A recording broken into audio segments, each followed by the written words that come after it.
सबसे पहले नमस्कार सभी दोस्तों को। दोस्तों, आज की मेरी कहानी है जीवन की सच्चाई के ऊपर आधारित। जी हाँ दोस्तों, कि एक बार एक जोड़े की शादी हुई। शादी के कुछ दिनों तक उन दोनों के अंदर काफी अच्छी तरह बनती रही। शादी के थोड़े ही दिनों बाद में उनमें थोड़ी सी अनबन होने लगी। ऐसा माहौल देख के दोनों ने सोचा कि हमारी गृहस्थी लाइफ काफी खराब चल रही है, क्यों ना हम अपने कुलगुरु के पास जाके पहुंचे कि हमारे साथ ऐसा क्यों हो रहा है, हम दुखी क्यों होते जा रहे हैं। तभी वो दोनों ने प्रेरण किया और आगे चले गए अपने कुलगुरु के पास।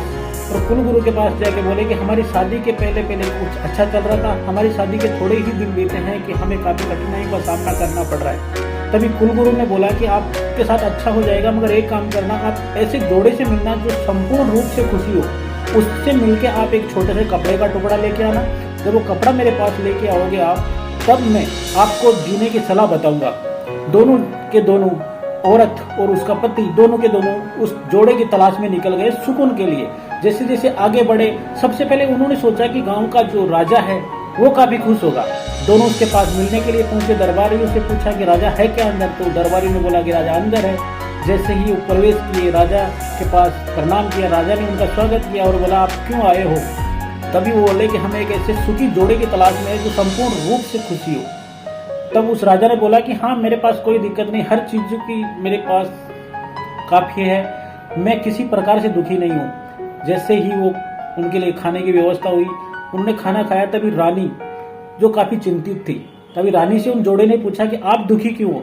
तभी रानी ने बोला कि ऐसे सुख की क्या कल्पना, या ऐसा सुख किस काम का जिसका कोई वारिस ही नहीं हो। तब दोनों ने सोचा कि ये दुनिया के अंदर काफी दुखी इंसान है, इसीलिए इनसे सुख की कामना की कोशिश करना बेकार है।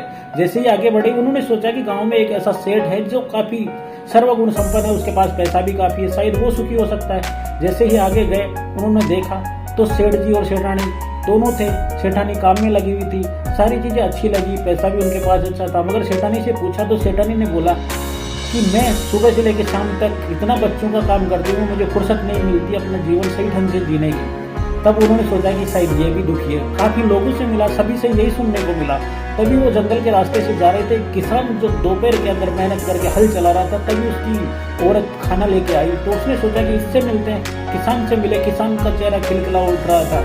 उसकी पत्नी रोटी लेके आई, उन्होंने खाना खाया और उनसे पूछा कि आप दुनिया के अंदर सबसे सुखी इंसान हो? तो उसके किसान ने जवाब दिया, हाँ, मैं दुनिया के अंदर सबसे सुखी इंसान हूँ और मुझे किसी प्रकार की टेंशन नहीं है। मैं कमाता हूँ, खाता हूँ और जो उगाता हूँ सब चीजें मेरे पास है। तभी उसने बोला कि एक काम करो, आप मुझे अपने कपड़े का, कुर्ते का एक छोटा सा टुकड़ा दे दो। तभी उस किसान ने बोला, मैं दे तो देता आपको, मगर मेरे पास दूसरा कपड़ा नहीं है और पहनने के लिए। तभी उन्होंने सोचा कि ये भी सुखी नहीं है। अब आगे निकल गए, गुरुजी के पास गए तो गुरुजी को बोला कि महाराज, दुनिया में कोई सुखी नहीं है, हम क्यों सुख की कामना के अंदर चल रहे हैं? तो गुरुजी ने भी यही बोला कि जब आपको छोटे से दुख के अंदर इतनी दिक्कत आ रही है, दुनिया में कोई सुखी नहीं है, आप सुख की तलाश में मत रहो। जी हाँ दोस्तों, इस कहानी से शिक्षा मिलती है कि आप दूसरों के अंदर अपने सुख को देखने की कोशिश करते हो, मगर आप अपने आप को ढूंढने की कोशिश नहीं करते।